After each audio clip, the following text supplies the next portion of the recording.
मराठी सक्तीच्या भाषेवर आता रिक्षा चालक आक्रमक झालेले आहेत आणि संपाची देखील आता त्याने हाक दिलेली आहे. नाही, मी आमच्या महाराष्ट्रातील सगळ्या रिक्षा चालकांना, रिक्षा संघटनांना विनंती करतो की आततायीपणे असा कुठलाही निर्णय तुम्ही घेऊ नका किंवा घोषणा करू नका.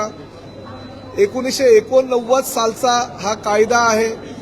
परमिट चालू केल्यानंतर तत्कालीन परिवहन मंत्र्यांनी त्यामध्ये थोडासा बदलाव करून 2019 साली एक परिपत्रक काढलं होतं आणि ते परिपत्रक म्हणजे राज्यामध्ये मराठी भाषिकांची कुठलीही गळचेपी होऊ नये. पॅसेंजर जर मराठी असेल तर त्याच्याबरोबर मराठीमध्ये रिक्षा चालक असू द्या, टॅक्सी चालक असू द्या, ओला, उबेर, रॅपिडो चालक असू द्या, त्यांना मराठीमध्ये बोलणं अनिवार्य आहे. मराठी जर ते बोलत असतील तर तुम्हाला समजलं गेलं पाहिजे. त्यामुळे वादविवाद निर्माण होणार नाही आणि ह्या घटना घडलेल्या आहेत. आम्ही हा सक्तीचा निर्णय काय आज घेतलेला नाहीये. हा निर्णय 2019 साली किंवा 1989 सालच्या नियमानुसार झालेला आहे. मी फक्त परिवहन मंत्री म्हणून आमचे आरटीओचे अधिकारी ते योग्य प्रकारे कारवाई करतात का हे फक्त तपासतोय. ते चुकीचं काय आणि रिक्षा चालकांना, मालकांना, ओला, उबेर, रॅपिडोवाल्यांना, टू व्हीलरवाल्यांना माझं एकच मत आहे की अहो महाराष्ट्र आहे, ही महाराष्ट्राची संस्कृती आहे. तुम्ही हेकेखोरपणे संपाचं हत्यार डायरेक्ट उपासताय हे पण योग्य नाही. मला निवेदन द्या, तुमचं काय मत आहे माझ्याशी चर्चा करा. मी तुम्हाला वेळ द्यायला तयार आहे. परंतु वृत्तपत्रांच्या माध्यमातून, वृत्तवाहिनींच्या माध्यमातून काहीतरी घोषणा करायच्या, काहीतरी लोकांना म्हणजे कुठेही अडचणीत आणण्यासाठी काहीतरी योजना हे परिवहन मंत्री आखतात असं बोलायचं हे योग्य नाही. माझ्याशी चर्चा करा ना, तुम्हाला काय हवंय, नियमावली काय आहे. जेव्हा बॅच घेतले, परमिट घेतले किंवा तुम्ही लायसन्स घेतले तेव्हा जे ॲफिडेव्हिट दिलं होतं त्या ॲफिडेव्हिटमध्ये काय काय लिहून दिलंय, तुम्ही स्वतः सह्या केलेल्या आहे त्याच्यावर टॅक्सी चालकांनी आणि रिक्षा चालकांनी. त्यामुळे ती अंमलबजावणी ही कायद्यानुसार होणं गरजेचं आहे. ती मी करतोय आणि का कायद्यानुसार करतोय याचं कारण आहे की अनेक तक्रारी दाखल झाल्या, गुन्हे दाखल झाले आहे, वादविवाद निर्माण झालेले आहे प्रवाशांचे आणि रिक्षावाल्यांचे आणि टॅक्सीवाल्यांचे आणि हे प्रकार कुठेही होऊ नये, थांबवावे. महाराष्ट्रामध्ये कायदा व सुव्यवस्था व्यवस्थित राहावी यासाठी जर परिवहन मंत्री म्हणून जर तुम्ही निर्णय घेत असेल आणि त्या निर्णयाचं स्वागत अनेक संघटनांनी केलेलं आहे, अनेक सामाजिक संघटनांनी केले. उद्या सकाळी 11 वाजता मंत्रालयामध्ये सगळ्या जे साहित्यिक आहेत ह्या राज्यातले मराठीवर प्रेम करणारे, मराठीचा प्रचार आणि प्रसार करणारे, त्यांची एक बैठक आहे. ते मला काही उपाययोजना यावर आहेत का त्याचं मार्गदर्शन करणारे. तुम्ही सुद्धा या. मी आवाहन करतो परिवहन मंत्री म्हणून चर्चेला तर बसा. चर्चा न करता डायरेक्ट तुम्ही सांगाल की नाही आम्ही संपावर वगैरे जाऊ, ही मराठीची मुस्कटदाबी आहे आणि परिवहन मंत्री म्हणून ही मुस्कटदाबी मी सहन करणार नाही. महाराष्ट्रामध्ये तुम्हाला व्यवसाय करायचा असेल तर मराठी अनिवार्य आहे, मराठी बोलावंच लागेल आणि मराठी समजावंच लागेल.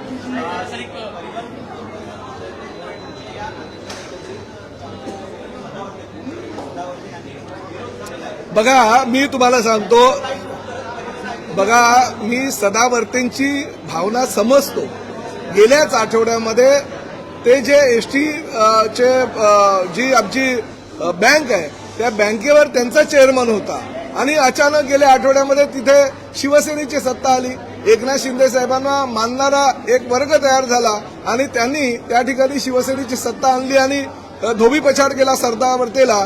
तर तो आता सरदावर्तेला थोडंसं तो दुःख होणारच आहे ना. त्यामुळे माझं असं म्हणणं आहे की सदावर्तेंचं दुःख मी समजू शकतो, परंतु एक गोष्ट लक्षात ठेवा, अहो तुम्ही मराठी आहात.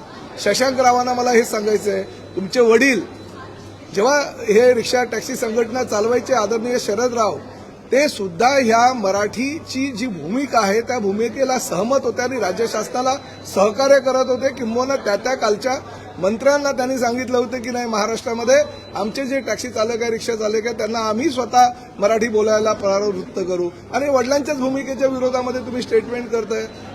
एखादी बँक तुमच्या हातातनं गेली म्हणून तुम्ही परिवहन मंत्र्यांच्या विरोधात आणि मराठीच्या विरोधात भूमिका घेतात. असं काही करू नये.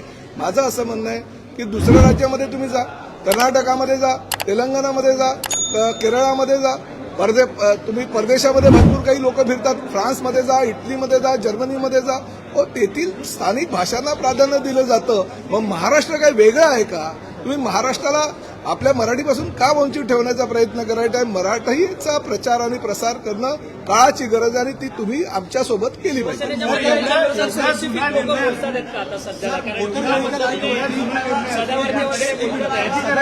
दुर्लक्ष केलं म्हणायचं का? नाही, काय होतं माहितीये का, बघा अनेक आता ह्या एमएमआर क्षेत्रामध्ये प्रामुख्याने ह्या घटना एमएमआर क्षेत्रामध्ये घडत आहेत, कारण शहरीकरण वाढत चाललेलं आहे आणि आरटीओचे आमचे अधिकारी तेवढेच, कर्मचारी तेवढेच, परंतु वाहनांच्या संख्या ह्या 20 ते 25 पटीनं वाढलेल्या आहेत आणि त्यामुळे अनेक गोष्टी ज्या आहेत त्या गोष्टींवर आता नियंत्रण राहिलेलं नाही. आम्ही आता आमचं संख्याबळ वाढवतोय, परंतु त्यामुळे ह्या गोष्टींकडे दुर्लक्ष होत होतं आणि जे गुन्हेगारी प्रवृत्ती आहे ती वाढत चालली होती. त्यामध्ये कुठेतरी नियंत्रण आणण्यासाठी आणि काहीतरी योग्य प्रकारे आता हे आमचे रिक्षा चालक, टॅक्सी चालक सुद्धा किंवा ओला, उबेर, रॅपिडो सारखे जे वाहन चालक आहे त्यांना मराठी कुठेतरी यायला पाहिजे आणि ही भांडणं जी आहे, जे तंटे जे आहे ते पोलीस स्टेशनमध्ये जातात सातत्यानं, ते कुठेतरी थांबले पाहिजे. म्हणून परिवहन मंत्री म्हणून मी कणखर भूमिका घेतली. मोटर व्हेकल ऍक्ट वरती त्यांनी वोट केलेला आहे सरकारबद्दल. त्यांचं म्हणणं आहे की तुम्ही केंद्राच्या कायद्याला मी केंद्राचा कायदा आणि मोटर व्हेकल ऍक्ट नुसारच कारवाई करतोय. त्यांना कदाचित कल्पना नसेल, कारण त्यांची जी सनद होती ती हायकोर्टानं रद्द केली होती, त्यामुळे ते वकील किती मोठे याची मला कल्पना नाही. त्यांचं दुःख एकच आहे, त्यांच्या हातून बँक गेलेली आहे. एकनाथ शिंदे साहेबांच्या नेतृत्वाखालच्या सगळ्या सदस्यांनी बँकेला पाठिंबा दिलेला असल्याकारणानं आमची सत्ता त्या ठिकाणी आलेली आहे, म्हणून त्यांच्या पोटामध्ये थोडंसं दुखत आहे, पण ते उरलं सुरलं दुखणं आम्ही दूर करू.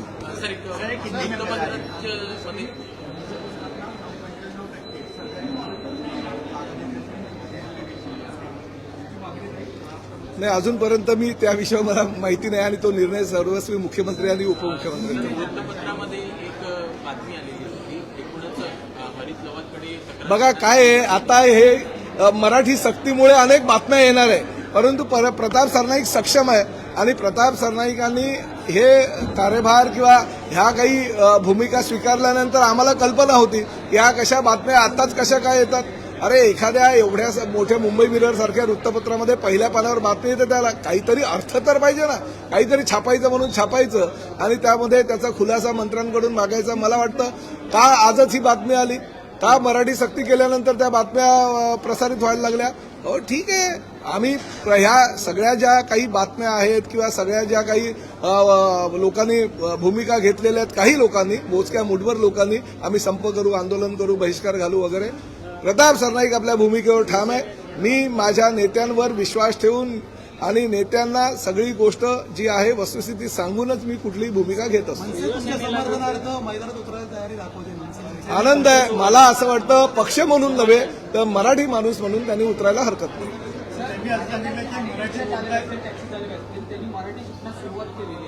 आनंद त्या गोष्टीचा वाटतोय. बरेच जण ऑनलाईन रिक्षा शिकतात, टॅक्सी शिकतायत, काही मनसे असू द्या, उबाटा असू द्या किंवा भारतीय जनता पक्षाच्या सुद्धा काही हिंदी भाषिक नेत्यांनी सुद्धा मराठीचे क्लासेस सुरू केलेले आहेत. आनंद या गोष्टीचा आहे. ह्या कामी जे काही सहकार्य लागेल ते सहकार्य आम्ही करूच, कारण उद्या साहित्यिकांची बैठक आहे. साहित्यिक सुद्धा काही मार्गदर्शन करतील आणि ते मार्गदर्शन केल्यानंतर आम्ही सुद्धा त्यांना काही सूचना करू.